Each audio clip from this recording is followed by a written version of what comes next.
কোনো প্রকার sunscreen primer concealer ছাড়া এরকম ওয়াটারপ্রুফ পারফেক্ট একটা বেস করে ফেলেছি শুধুমাত্র একটা স্টিক ফাউন্ডেশন দিয়ে। কিভাবে আজকে এটাই শেয়ার করব। আমার হাতে যে প্রোডাক্টটা দেখতে পাচ্ছ এটা হচ্ছে কোরিয়ান একটা স্টিক ফাউন্ডেশন। এখানে তোমার কোনো প্রকার সানস্ক্রিন প্রাইমার কনসিলার কোনো কিছু লাগবে না, জাস্ট স্টিক ফাউন্ডেশন দিয়ে বিগিনার থেকে শুরু করে যে কেউ এটা ব্যবহার করতে পারবা। এন্ড এই স্টিক ফাউন্ডেশনের মধ্যে তোমরা ব্লেন্ডিং ব্রাশও পেয়ে যাচ্ছ, যার কারণে ইজিলি তোমরা এটা ক্যারি করতে পারবা যে কোনো।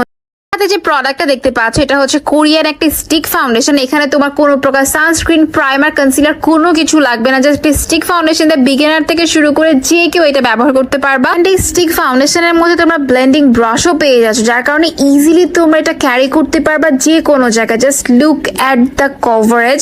আমি আমার ফেসে কোনো কিছু অ্যাপ্লাই করিনি, জাস্ট এই স্টিক ফাউন্ডেশনটা ব্যবহার করেছি এবং কতটা পারফেক্টলি বাটারের মতো এটা জাস্ট ব্লেন্ড আউট হয়ে যাচ্ছে।